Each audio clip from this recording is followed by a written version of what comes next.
পড়ে আরশ মুআল্লা। আমরাও নবীকে ভালোবাসি, নবীকে ভালোবাসি। সাহাবী রাসূল তারাও নবীকে ভালোবেসেছেন। আমাদের ভালোবাসা আর ওনাদের ভালোবাসা আসমান জমিনের পার্থক্য। আল্লাহ সব চাইতে সর্বপ্রথম যুদ্ধ হয়েছিল বদর। কোন যুদ্ধ? জঙ্গে বদর। আল্লাহর নবী এলান করে দিলেন, সংক্ষিপ্ত, আল্লাহর নবী এলান করে দিলেন যারা আজকে যুদ্ধের ময়দানে শহীদ হয়ে যাবে তারা জান্নাতি। মদিনায় সঙ্গে সঙ্গে আগুনের মতো খবর ছড়িয়ে পড়ল। এক বিধবা, মায়েরা মন দিয়ে শোনেন, এক বিধবা, দুই বাচ্চার মা, একটা বাচ্চার বয়স 9 আর একটার বয়স 11। কচি কচি দুই বাচ্চাকে সামনে বসিয়ে রুটি খাওয়াচ্ছেন, আর মা আঁচল দিয়ে চোখের পানি মুছছেন। দুই ছেলে দেখতে পেয়েছে, জিজ্ঞাসা করে, মা কান্না করো কেন? ওগো জননী, তোমার চোখে পানি কেন? মা জননী বলে, বেটা তোমরা শুনেই বা কি করবে? কেন, কি হয়েছে বলবে তো? বলে, আল্লাহর নবী এলান করে দিয়েছে আজকে যারা যুদ্ধের ময়দানে শহীদ হবে তারা জান্নাতি। তাই মনের তামান্না ছিল আমি জান্নাতীর স্ত্রী হব, কিন্তু তোমার আব্বা তো নাই, ইন্তেকাল করে চলে গেছে। যদি তোমার বাবা বেঁচে থাকতো আজকে আমি যুদ্ধের জন্য দুলহা সাজিয়ে যুদ্ধের ময়দানে পাঠাতাম। আল্লাহ, ইসলাম এমনি এমনি আমরা পাইনি, এত সহজে ইসলাম পাইনি। বড় দাম দিতে হয়েছে ইসলামের জন্য, রক্ত দিতে হয়েছে। দুই ছেলে লাফিয়ে উঠে বলে, মা বাবা নাই তো কি হলো, আমরা তো দুই ভাই আছি। বয়স কত? 9 বছর আর 11 বছরের দুই বাচ্চা। বলে, আম্মা জানা আমরা যুদ্ধের ময়দানে যাব, তুমি যুদ্ধে যোদ্ধার স্ত্রী না হতে পারলে যোদ্ধার মা তো হতে পারবে। মায়ের কাছ থেকে বিদায় নিল, নবীর কাছে এসে হাজির হলো। বলতে চাইছি যে আমাদের ভালোবাসা আর সাহাবায়ে কেরামদের ভালোবাসা, নবীর প্রতি কি দরদ, কি ভালোবাসা শুনেন। দুই ছেলে মায়ের কাছে বিদায় নিয়ে যুদ্ধের ময়দানে যাবে বলে রেডি হয়ে গেল, রওনা হয়ে গেল। আল্লাহর নবীর কাছে গিয়ে দুই ভাই হাজির হলো। ইয়া রাসূলুল্লাহ, ইয়া হাবিবাল্লাহ, নবী গো যুদ্ধে যেতে চাই, যুদ্ধে যাওয়ার অর্ডার দেন। আল্লাহর নবী অবাক হয়ে গেলেন, আল্লাহর নবী অবাক হয়ে গেলেন। আল্লাহর নবী বলছেন, তোমাদের চাইতে তো তলোয়ার খানা বেশি লম্বা, তোমাদের যুদ্ধে যাবার সময় হয়নি।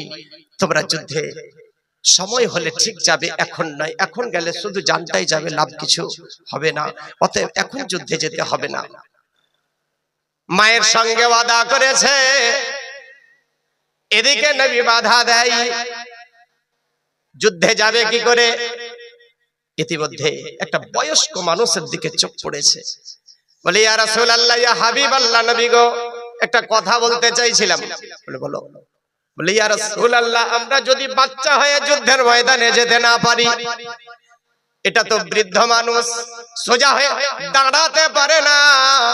নবী গো ওই বুড়ো মানুষটা যুদ্ধে গিয়ে লাভটা কি হবে? আল্লাহর নবী বলেন, ও যুদ্ধের কৌশল জানে, বহু যুদ্ধ করেছে জীবনে, ওর যুদ্ধে পরামর্শ দরকার আছে, ও যুদ্ধের বিভিন্ন কৌশল টেকনিক জানা আছে। বড় ভাই মুআজ আর মাউজ দুই ভাই, বড় ভাই বলে, ইয়া রাসূলুল্লাহ, যদি অর্ডার দেন ওই বুড়োটাকে চিৎ করে এখনই ফেলে দেখিয়ে দিব। আচ্ছা বলেন তো, 11 বছরের বাচ্চা বুড়ো মানুষের সঙ্গে পারবে? ওর হাত তো লোহার মতো শক্ত, বুড়ো হয়ে গেছে, হাতটা ধরলে তো ছাড়াবার ক্ষমতা হবে না। তারপরেও লড়াই করার জন্য রেডি আছে। আল্লাহর নবী বলছেন পারবে? বলে হ্যাঁ ইয়া রাসূলুল্লাহ পারবো। ঠিক আছে, মলাই যুদ্ধ শুরু হয়ে গেল। কে কাকে নিচে চিৎ করে ফেলতে হবে, কে পারে দেখা যাবে। কচি বাচ্চা বুড়োটার কোমরটাকে চিপে ধরে পেটটাতে মাথা ঠেকিয়ে দিয়েছে আর বলছে চাচা, ও চাচা, চাচা গো, তুমি এমনিতেও যুদ্ধে যাবে, অমনিতেও যুদ্ধে যাবে, হেরে গেলেও যুদ্ধে যাবে, জিতে গেলেও যুদ্ধে যাবে। চাচা যান, মায়ের সঙ্গে ওয়াদা করেছি নবীর সবচাইতে বড় শত্রু আবু জেহেলকে দুনিয়া থেকে অর্ডার আউট করব। চাচা যান, যদি একটু কৌশলের নিচে পড়ে যান, আমার যুদ্ধে যাওয়ার রাস্তাটা ক্লিয়ার হয়ে যাবে। বয়স্ক মানুষ দেখলো কচি বাচ্চার যুদ্ধে যাওয়ার এত শখ, এত তামান্না, লড়াই করতে করতে বৃদ্ধ মানুষ উল্টে নিচে পড়ে গেল। বুকের উপরে চড়ে বসে বলি ইয়া রাসূলুল্লাহ, নবী গো, আমিও তো কৌশলে হারিয়ে দিয়েছি। ইয়া রাসূলুল্লাহ, এবার তো যুদ্ধে যাওয়ার পারমিশন হবে। আল্লাহর নবী, যিনি গায়েবের সংবাদদাতা, ইলমে গায়েবের সংবাদদাতা নবী মুস্তাফা, কচি বাচ্চার মনের খবরটা কি জানেন না? অবশ্যই জানেন। আল্লাহর নবী বললেন ঠিক আছে চলো চলো। ছোট ভাই মনে মনে ভাবে কি আল্লাহ, বড় ভাই তো রাস্তা ক্লিয়ার করে নিল, আমার কি হবে? আমি কি যেতে পাবো না? নবীর কাছে গিয়ে বলি ইয়া রাসূলুল্লাহ, ফেদাকা আবি ওয়া উম্মি, নবী গো, আমার বাপ মা আপনার চরণ তলে কুরবান হয়ে যাক। ইয়া রাসূলুল্লাহ, একটা কথা বলতে চাই। বলো। বলে ইয়া রাসূলুল্লাহ, আমার বড় ভাই খেয়ে খেয়ে কুমড়োর মতো মোটা হয়ে গেছে। নবী গো, আমার সঙ্গে লড়াই করে কোনোদিন পারেনি, আজও পারবে না।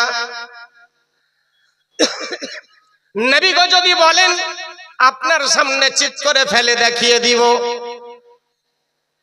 যদি ফেলতে পারি তাহলে আমার কি যাবার পারমিশনটা হবে? আল্লাহর নবী বললেন পারবে। বলে ইয়া রাসূলুল্লাহ, অর্ডারটা তো দেন। এদিকে বড় ভাই চিন্তা করছে যে আমি কত কৌশলে আমার রাস্তাটা ক্লিয়ার করলাম, তুই আবার আমার রাস্তায় বাধা দিচ্ছিস, আয় তোকে মজা দেখাচ্ছি। আল্লাহর নবীর অর্ডার দিলেন, দুই ভাই মলাই যুদ্ধ শুরু করেছে, কে কাকে চিৎ করে নিচে ফেলতে পারে।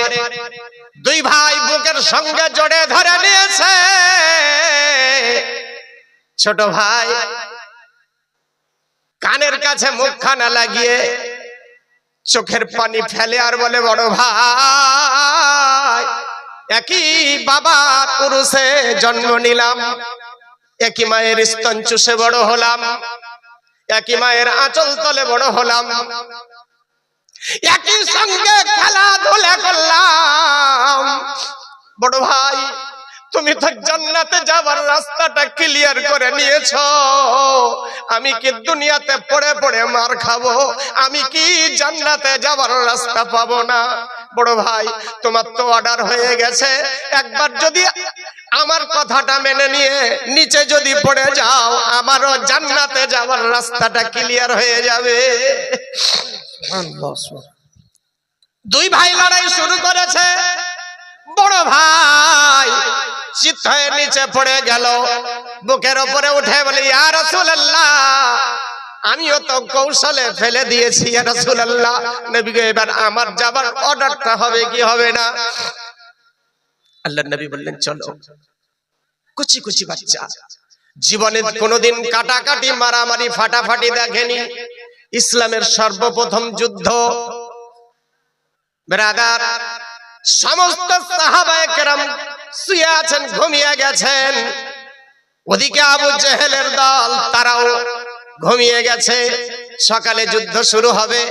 আল্লাহর নবী সিজদায় পড়ে পড়ে সারা সারা রাত কান্না করেন।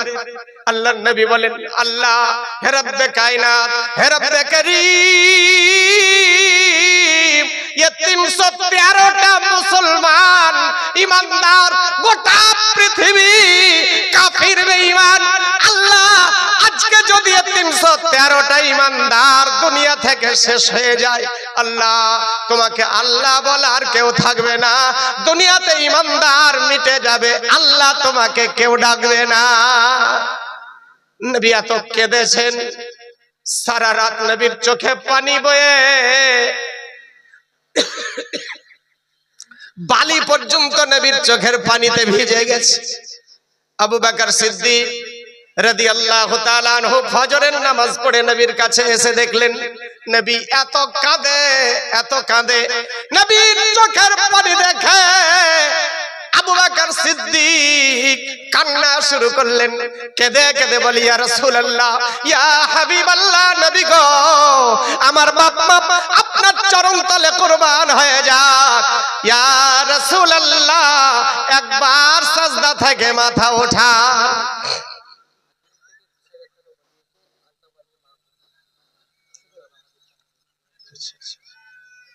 সুবহানাল্লাহ, অবশ্যই দোয়া করব।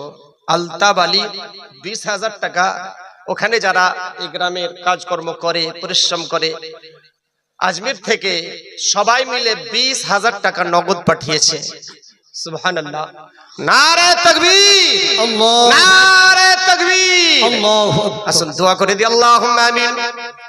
রব্বুল আলামিন যে সাথে যে নিয়তে করিয়াছে দান, মনের আশা পূর্ণ করো রহিম রহমান।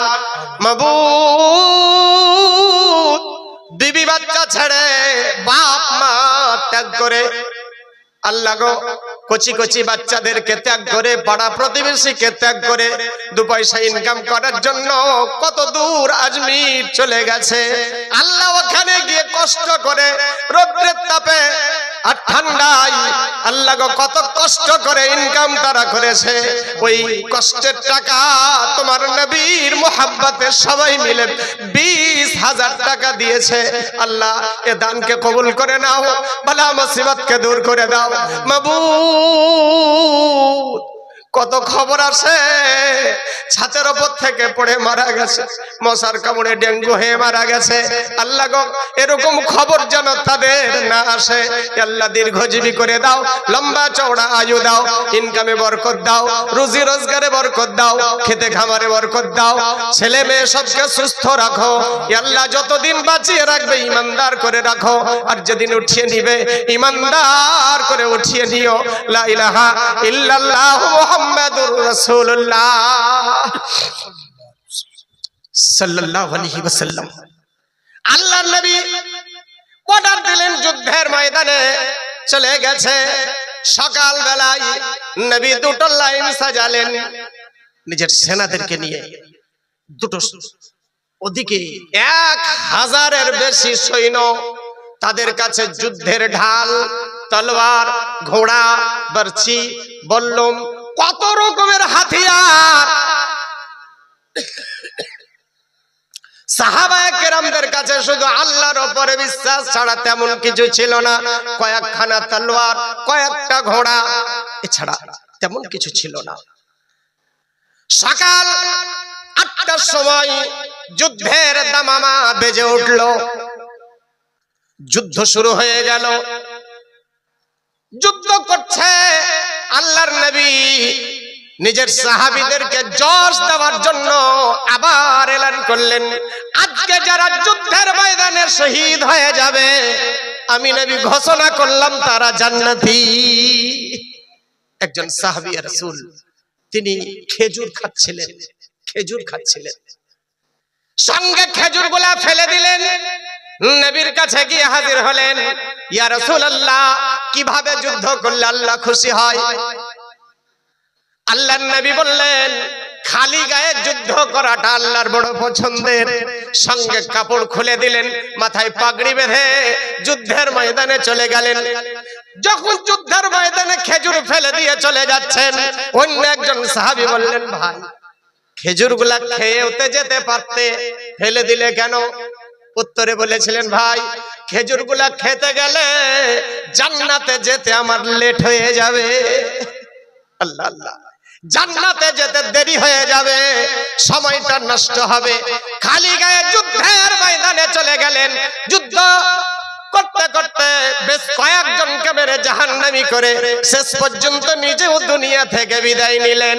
ইন্না লিল্লাহি ওয়া ইন্না ইলাইহি রাজিউন। তুমুল যুদ্ধ শুরু হয়ে গেছে, দেখা দেখি নাই, দুই দলের সঙ্গে ভিড়ে গেছে। কচি কচি বাচ্চা, এরা তো জীবনে বয়সই বা কত, 11 বছর আর 9 বছরের বাচ্চার কি বা জ্ঞান বুদ্ধি হয়েছে।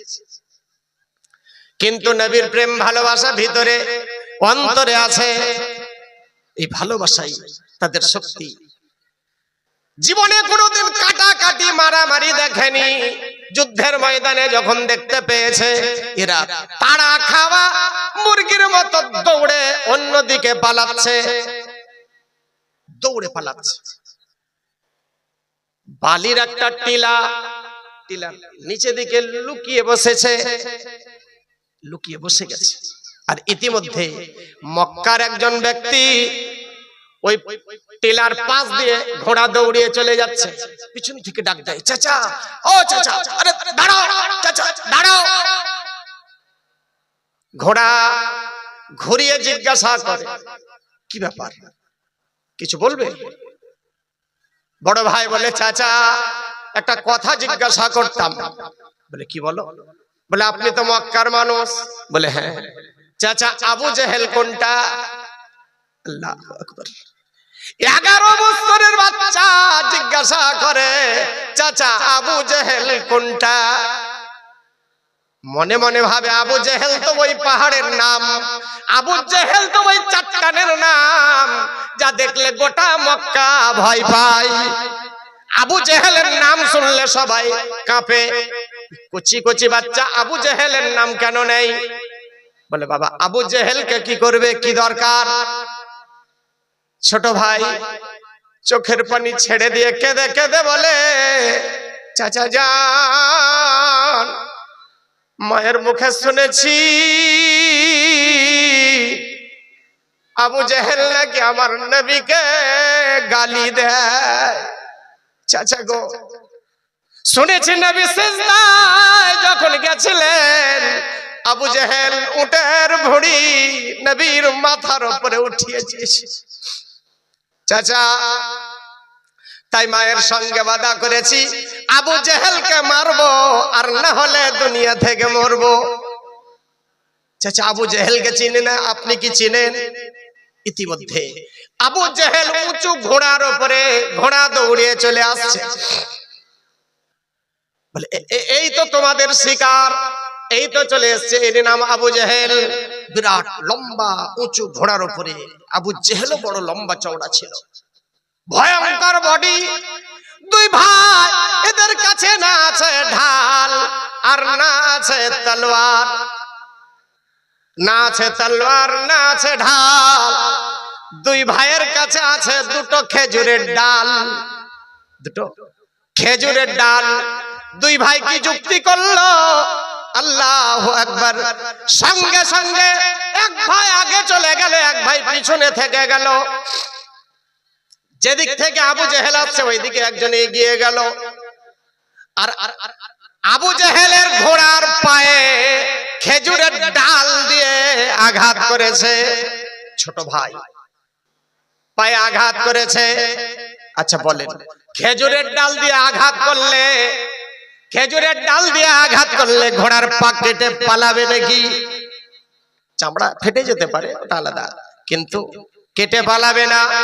কিন্তু ঘোড়ার দুটো পা কেটে দুই দিকে ছিটকে চলে গেল। আসলে মারনে वाला তো কচি বাচ্চা, কিন্তু কাটনে वाला তো আল্লাহর ফেরেশতা। ঘোড়ার সামনেকার পা দুটো বালিতে ঢুকে গেছে। আবু জেহেল মুখ থুবড়ে বালির উপরে পড়েছে। বড় ভাই দাঁড়িয়ে ছিল, খেজুরের ডাল নিয়ে আঘাতের উপরে আঘাত আবু জেহেলের মাথার উপরে শুরু করেছে। সামলাতে পারল না আবু জেহেল, আঘাত সহ্য করতে না পেরে আঘাতের উপরে আঘাত করে আবু জেহেল হাত পা ছেড়ে দিয়েছে, লম্বা হয়ে গেছে। এরা দেখলো আর বাঁচবে না, আবু জেহেল নিশ্চিন্ত শেষ, মরে গেছে, বা না মরেছে তো মরবে, এতে আর কোনো সন্দেহ নাই। দেখলো এরা মরে গেছে, ওদিকে তুমুল যুদ্ধ চলছে, আর এদিকে আবু জেহেলের অবস্থা এই, আর এদিকে আবু জেহেলের বেটা আকরামা কিভাবে যেন দেখতে পেয়েছে বাবার অবস্থা, আবু জেহেলের অবস্থা, ঘোড়া দৌড়িয়েছে, দুই ভাইকে তাড়া করেছে, দুই ভাই দুই দিকে দৌড়েছে, কারণ এদের কাছে তো ঘোড়া নাই, এ ঘোড়ার ওপরে আর এ ঘোড়ার নিচে আল্লাহ ওই খেজুরের ডাল নিয়ে আবু জেহেলের বেটা আকরামার সঙ্গে লড়াই শুরু হয়েছে, যুদ্ধ চলছে। আবু জেহেলের বেটা মনে মনে ভাবছে, মারবো তো তোকে বটেই, তো একটু খেলাই, এই তো বাচ্চা,